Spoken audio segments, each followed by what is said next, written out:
Pronto. Vou retornando à gravação do suporte em bioquímica para o SEDEST. A gente vai estar falando sobre bioenergética. Eu sou a professora Esther e darei aula para vocês hoje. A gente falava sobre metabolismo, tá? Falava sobre as vias metabólicas.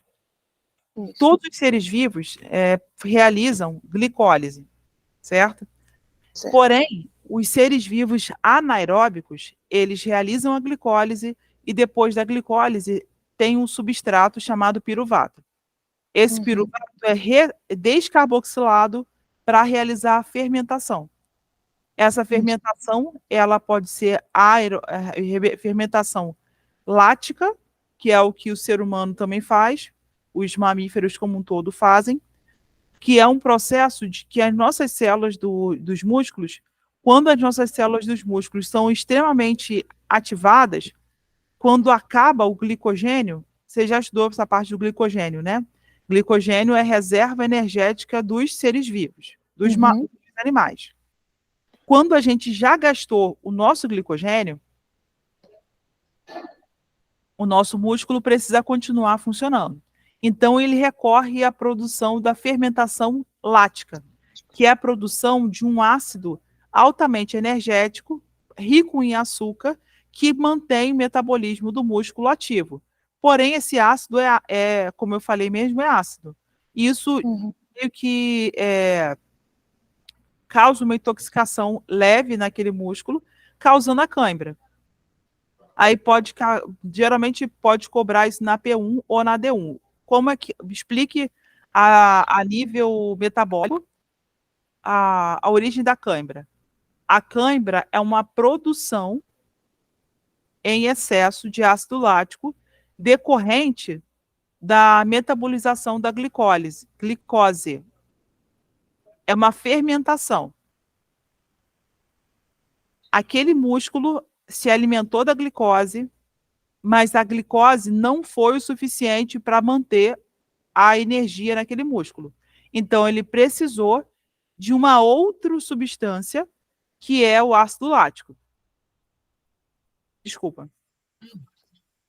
No caso, então, é por conta da produção de ATP, né? Muita produção de ATP, né? Por conta do excesso de energia, né?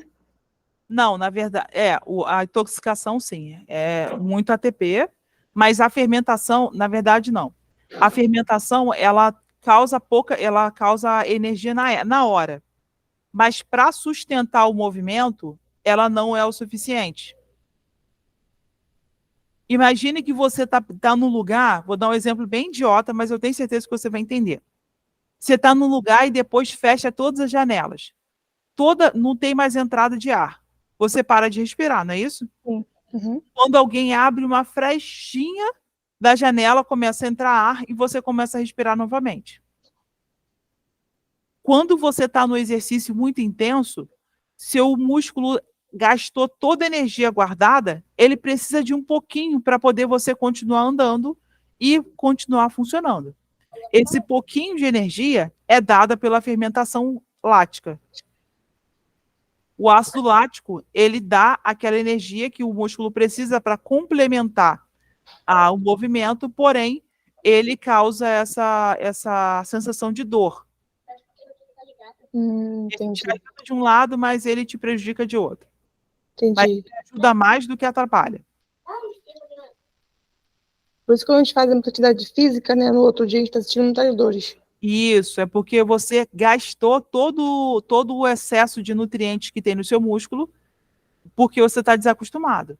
Por isso que antes de fazer um exercício intenso, você tem que fazer um treinamento, para você ajudar o seu corpo a ir dosando o gasto de energia.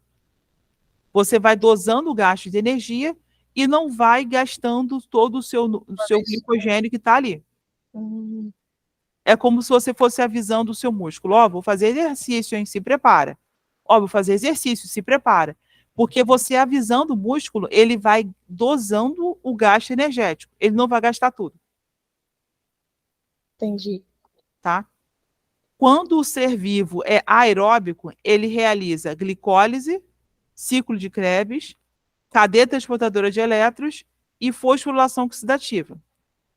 Quando o ser vivo é anaeróbico, ele realiza glicólise e fermentação, ou fotossíntese. Uhum. Eu não sei por que na apostila de vocês, na época que eu estudei, estava falando sobre fotossíntese. Mas na apostila de Não vocês, fala, bem pouquinho. não fala muita coisa, não. Tinha que ter um capítulo só de fotossíntese. Eu não sei por que eles tiraram. Porque os seres, a gente estuda biologia, a gente estuda os seres vivos. Então, as plantas também são seres vivos. E as Sim. plantas também metabolizam os nutrientes que tem no solo e transformam esses nutrientes em alimentos. Mas como que ela faz isso? Por meio da ação da luz, que auxilia o processo. Ele entra. Lembra que eu falei para você sobre mitocôndria? A Sim. mitocôndria é uma organela que foi fagocitada e ela gerou energia e ajudou a célula de todos os seres vivos, ou de todos os eucariontes, a conservar energia. No caso dos vegetais, o cloroplasto foi essa organela. Ela consegue gerar energia e, por meio da ação da luz, essa organela gera energia e conserva energia no vegetal. É Uhum. como se o cloroplasto traduzisse a linguagem do sol para a planta entender e pudesse ajudar a planta a armazenar energia na forma de amido. Entendi. Não Tá? fala isso, não fala sobre isso no livro atual, agora, a apostila. Não fala, mas deveria falar. Mas, em compensação, eles não cobram na prova, então já é alguma coisa. Eles não podem cobrar aquilo que você não Não tem na sabe, apostila. não tá me Mas é ensinando. bom você aprender isso, porque quando você estudar botânica, você vai entender os processos pelos quais as plantas vão aprender, vão absorver energia. Energia. E a gente sabe o beabá, né? Que a gente sabe que é através da fotossíntese, Mas mas quando você for explicar para né? um aluno, quando você começar a dar aula, e o aluno quiser te perguntar como é que a planta absorve energia, você vai falar o que para ele? Não sei, não vou saber. Não pode falar, não sei. Parece o básico, né? Então é importante você estudar isso por fora. Sim. Vou até escrever aqui. Estudar processo fotossintetizante. E outra coisa também que é interessante, que é uma coisa que tem a ver com o nosso ambiente, nossa realidade atual, não sei onde você mora. Você mora onde? São João de Meriti. Então você já está na região metropolitana. Você já viu muito isso. Placa fotovoltaica, já viu? Já. Na minha casa não tem, mas eu já trabalhei numa escola que tinha placa fotovoltaica. Então ele consome muito menos energia. Por quê? Porque a placa, ela funciona como uma planta. A planta converte energia solar luminosa em energia química. A placa fotovoltaica também converte energia solar em energia elétrica. No caso, né? Uhum. Entendeu? Ela transforma a energia que está no ambiente em uma energia artificial, que é a energia que é entendida pelos aparelhos eletrodomésticos. Sim. Também tem a ver com energética, mas não é bioenergética. É um processo de geração de energia. Uhum. Quando a gente come, a gente converte a energia que dá dos nutrientes em combustível para o nosso corpo funcionar. Exato. Se você ficar muito tempo sem comer, seu corpo perde a quantidade de energia. O que ele faz? O nosso corpo ele tem 3 grupos de energia, de substâncias, né, que pode gerar energia: carboidratos, proteínas, lipídios e proteínas. Por que eu falei nessa ordem? Carboidrato é o açúcar que a gente consome e também é armazenado na forma de glicogênio. Depois de um tempo que você gasta esse açúcar, o seu corpo começa a continuar precisando de alimento e você sente fome. No futuro, você vai estudar o mecanismo do glucagon e insulina. Eu não vou me atentar a isso agora. Quando você sente fome e você não consome a comida, quando você chega a sentir fome, é sinal de que o tempo que você ficou sem comer foi muito grande e a quantidade de glicogênio que você tinha no seu fígado armazenado já acabou. Foi degradado, né? Foi degradado. Ele é totalmente degradado depois de 12 horas em jejum. Por Sim. isso que existe esse costume de fazer jejum intermitente. Você já pensou nisso? Já, mas acho que não consigo, não. 12 horas e comer? Nossa Senhora, só basta hora de dormir. Mas assim, o jejum intermitente ele é baseado no consumo do excesso de energia armazenado na forma de carboidrato. Para quê? Para que depois, primeiro, o seu corpo gasta a energia de carboidrato, depois ele gasta energia na forma de gordura e depois ele gasta energia da forma de proteína. Antes dele começar a gastar energia na forma de proteína, você já pode comer. Porque senão você vai perder massa muscular. Hum, aí, como forma, ele vai gastando os lipídios, né? Tá no todo Ele vai gastando os necessidade de adiposo, né? Aí ele lipídios. vai Ele queimando vai essas gastando. gordurinhas. Aí quando ele reduz uma quantidade bem grande de energia, de lipídios, para gerar energia, o seu corpo já começa a enfraquecer. Quando o seu corpo começa a enfraquecer e não tem mais uma quantidade boa de lipídio para se converter em energia, ele começa a usar a proteína do seu músculo como estratégia de energia. Sim, entendi. Porém, isso aí, depois de um longo período de desgaste, é perigoso. Aí, por Sim. isso que depois de 6 horas, teu corpo já, depois de 12 horas, teu corpo já degradou todo o glicogênio do seu fígado. Ai, peraí. Depois de 12 horas, seu corpo já degradou todo o glicogênio do seu fígado para aquele dia. E depois de 12 horas, não, minto. Depois de 8 horas, ele já degradou todo o seu glicogênio do seu fígado. E essas 4 horas restantes, entre 8 e 12, ele já começou a degradar os adipócitos. Aí, a Degradando partir de 12 horas, ele começa já a degradar já as proteínas isso. Aí, isso é perigoso para o teu corpo. do músculo, né? Porque Aí, pode, por né? exemplo, Vai enfraquecer, pode dar várias. isso, você pode desmaiar, pode ter uma série de problemas. As pessoas que são bem É magras. neurológico mesmo, né? Oi? Até neurológico, né? Sim, sim. Porque o nosso cérebro ele precisa muito de carboidratos. Mas esses carboidratos, eles são transformados a partir da conversão de energia do carboidrato, a partir da conversão de energia do lipídio e a partir da conversão de energia da proteína. Isso você vai estudar na segunda etapa da disciplina, Começa a a partir complicado. do conteúdo da D2 e da P2. Essa é a Onde parte que eu começa? mais gosto, porque a gente vê todas as reações. A É, primeira então, parte, eu até gostei mais mesmo, assim, para entender, eu achei mais isso, legal, né? Mais interessante, no caso. isso. Só A que eu primeira achei mais parte eu acho complexo. mais difícil, porque você não vê aquelas reações acontecendo. A única Uhum. coisa que você vê é a questão de quem faz exercício aeróbico, ele promove uma metabolização, ou seja, quebra muita glicose, respira muito, e esse excesso de respiração faz com que haja uma quebra rápida de energia e você também perde energia, sem fazer jejum intermitente. Hum. Quem fazia muito jejum intermitente é aquela atriz Débora Seco, Sim. ela tinha um problema hormonal. Ela tinha um distúrbio na tireoide.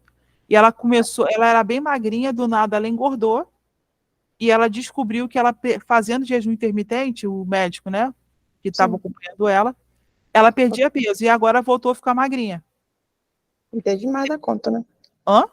Até demais da conta. Sim, até demais da conta.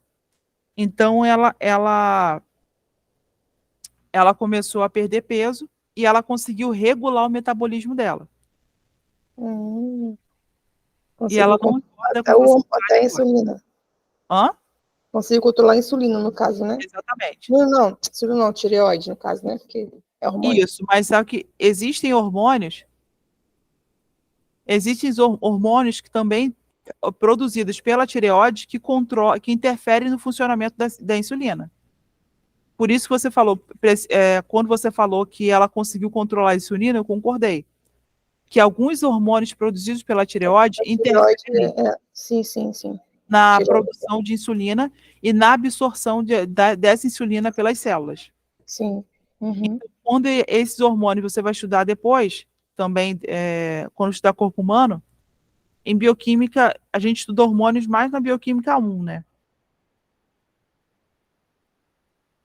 Bioquímica 2 só estuda mais Eu só lembro dos aminoácidos, né? Que a gente estuda isso. carboidratos. Mas na segunda parte tem hormônio, não tem não? Bioquímica 2 tem, no última aula de Bioquímica Isso. 2, né? Falando do glucagon e da insulina.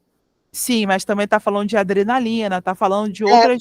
Fala um pouco da adrenalina, Está falando assim. de outros hormônios que interferem na metabolização. Por Fala exemplo, assim. uma pessoa que está muito estressada, ela está com o nível de cortisol e de adrenalina desregulado. Do cortisol também fala. Isso. Esse nível, esse processo desregula o metabolismo e faz com que você guarde nutrientes. Sabe por quê? Porque ao longo da evolução, você sentia medo no ambiente que você estava ameaçado. Então, o teu corpo, para evitar que ele não sabia quanto tempo você ia demorar para comer, naquele ambiente que você estava ameaçado. Então, ele começava a causar uma reação de estoque de energia e você acabava armazenando energia para que, se você não pudesse sair para caçar, seu metabolismo continuasse sendo ativo. Tipo os ursos, né? Exemplo, né? Exatamente.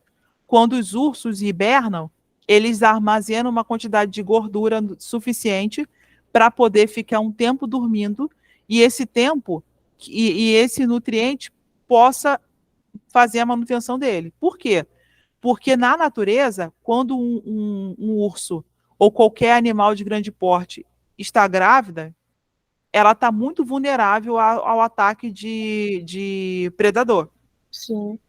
Então, a parte da hibernação é a parte, eles se reproduzem na primavera, durante a hibernação, o bebê é gerado, e no final do inverno, o bebê nasce. No nosso caso, não funciona porque na espécie humana, o neném demora 9 meses para nascer. Em animais já é menor. Dependendo do animal, principalmente animal selvagem, o tempo de procriação, de geração é menor. É mais ou menos 3 a 4 meses.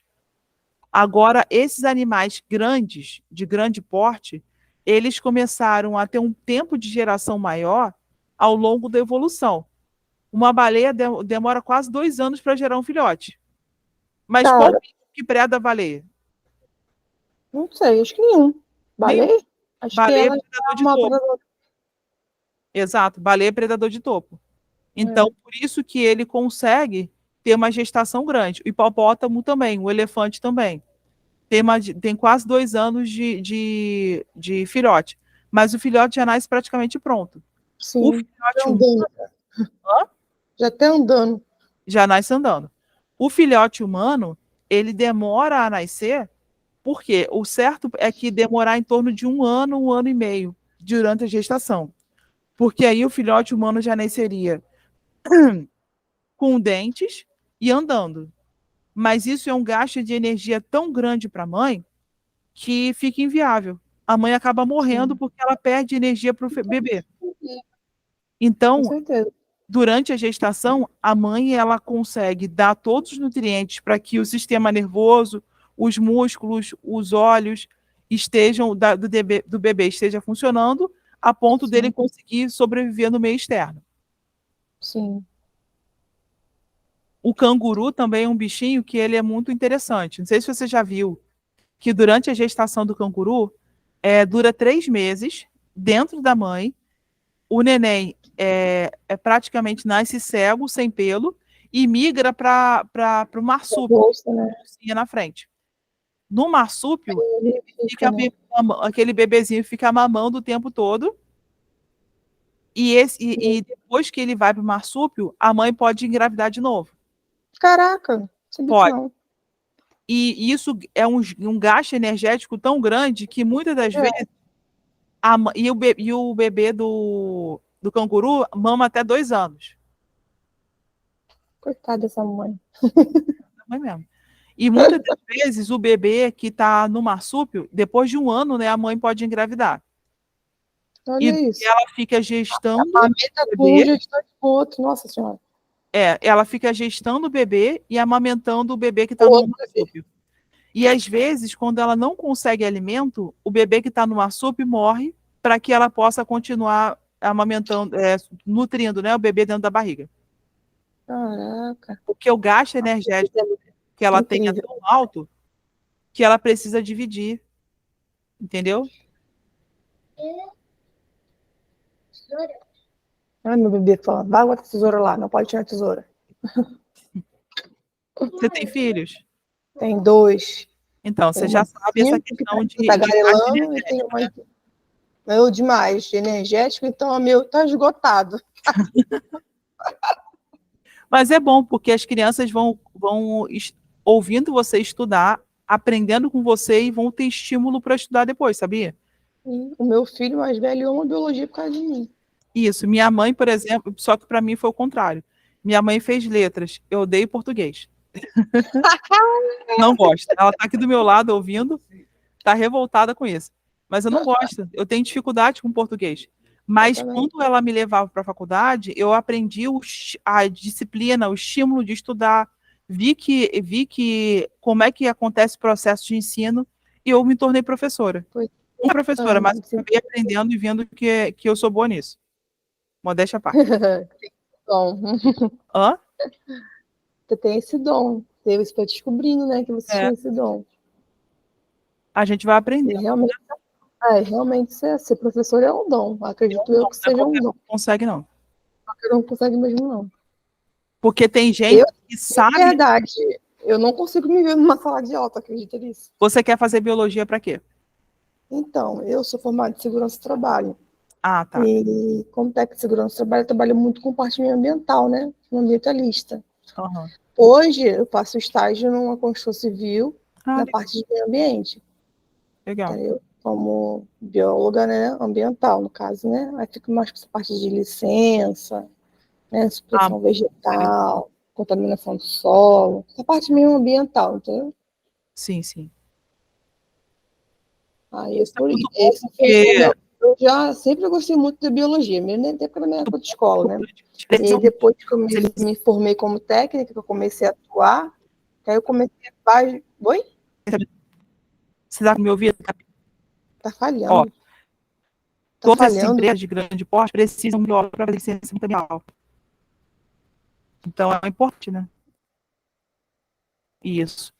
Vai ser ambiental, Agora né? eles estão, essas empresas de construção Tá falhando. têm uma preferência para o engenheiro ambiental. Mas também biólogo pode fazer algumas coisas. Falhando. Não, mas eu vou te falar que lá na minha consultora que eu trabalho tem muito gestor ambiental, Tem, é sabia? porque é um curso Biólogo, menor, é rápido, de 2 anos, 3 anos. a